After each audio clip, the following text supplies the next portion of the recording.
what can happen sometimes when you're first starting to do it, whenever you're cutting, let's say you're cutting in there and then you get stuck. What happened was you had the angle right, which the key of it is to maintain the angle while you're cutting, so it'll actually keep going. So let's say you're cutting and then you stop and then you're like using all your guns to try to push that metal out and it's not going anywhere. Just resign yourself to the fact that it's over. Stop, because you might injure yourself. What happened was is you were cutting along and you ended up angling it subtly too high, and then you started digging too far into the metal. In the case that you do have a burr there, you'll need to scoop it out. Now you can either go back in and pop it up, or you can turn the plate around and cut in another direction to get it out. But you need to get it out immediately. I've had the worst luck with toner transfers or wintergreen transfers. It's kind of like, it's this total good luck kind of thing. And I just don't like the chemicals. I don't like smelling it. You know, it's recently put on to this transfer method that involves no chemicals at all. And what it is it's just a regular toner copy, except it's a copy that's done on parchment paper. So it's like that cookie sheet paper. And because the toner doesn't it's like wax paper, the toner doesn't fully adhere to the parchment paper. And I try to put something on the plate. We used Daymar varnish diluted with alcohol, like a 1 to 10 ratio. I'm just going to use this plasticine. And I said normally tape this down, but it's not a big deal. So the copier doesn't. That's a good question. It's if you get the Reynolds version of this stuff, it doesn't stick in the copier. It doesn't get jammed. For some reason, it doesn't like our copier doesn't like other brands. It's a brand snob. So our copier gets preferential treatment to Reynolds. He says Reynolds parchment paper? Yeah. So I just hold it down and then I would burnish it just like you would with a regular toner transfer, except no chemicals.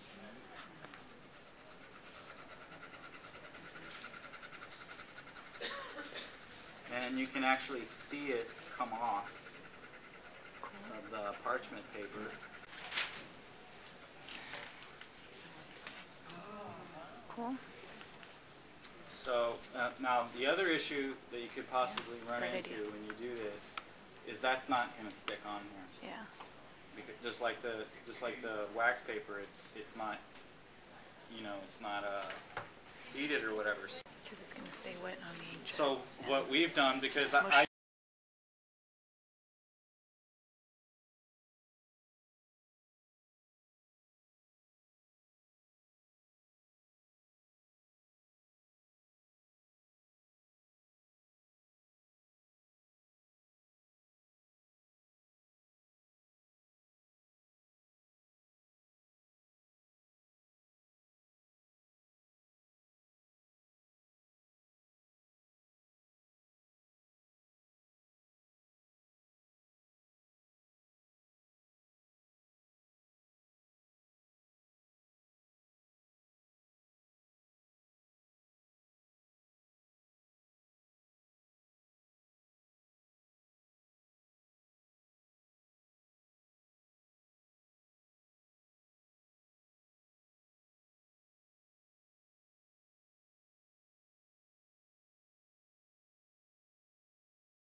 unless that's what you want. Another cool type of mark making, and it's implemented in the fish there at the bottom, and then that I showed earlier that Jack Orman did, and then this one at the top.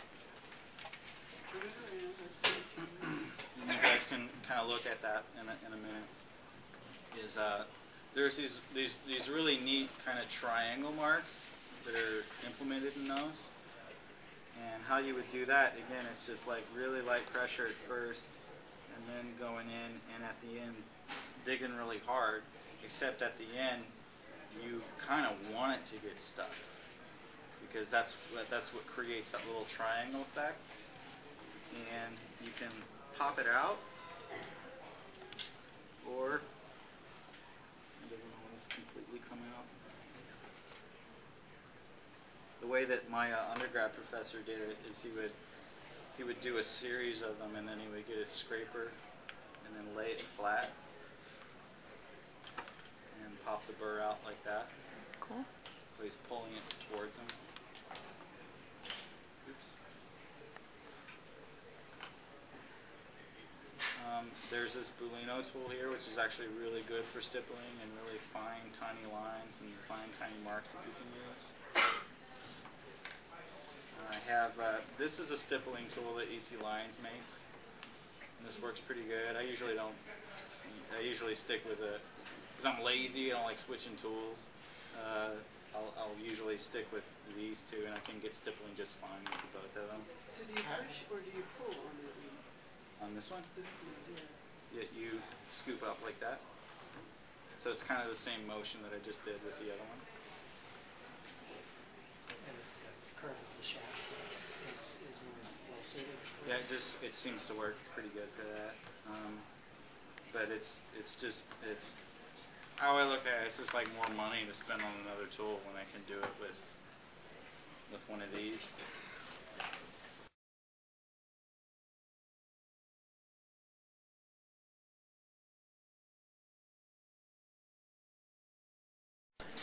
Yeah, it is actually, but it's not substantial.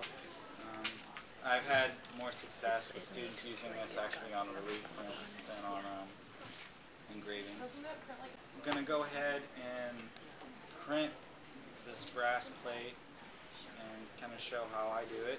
And I'm going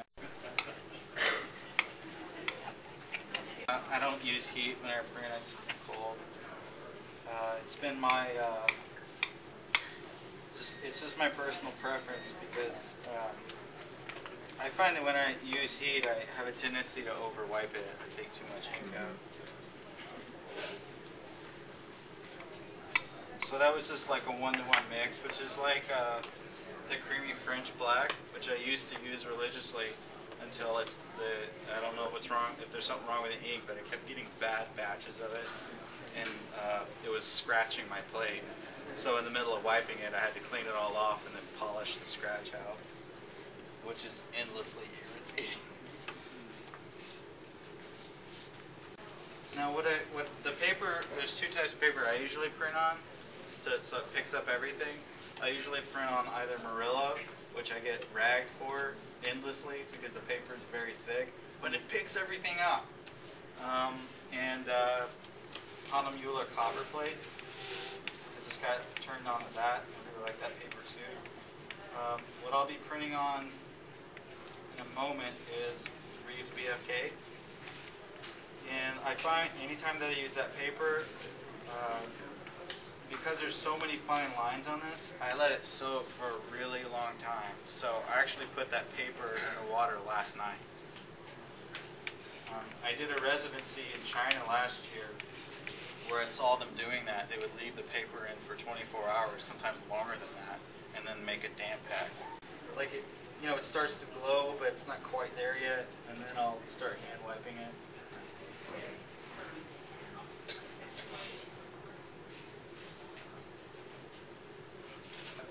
I don't claim to be like the master printer guy or anything like that. I actually like a little bit of tone on my plate. Traditionally, these are printed very, very cleanly.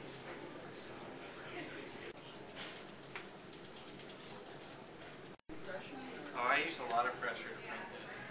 Otherwise, it isn't gonna.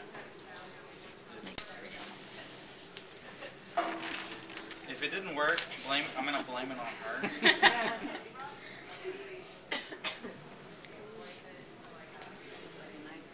Oh, not bad. Yeah, that's all me.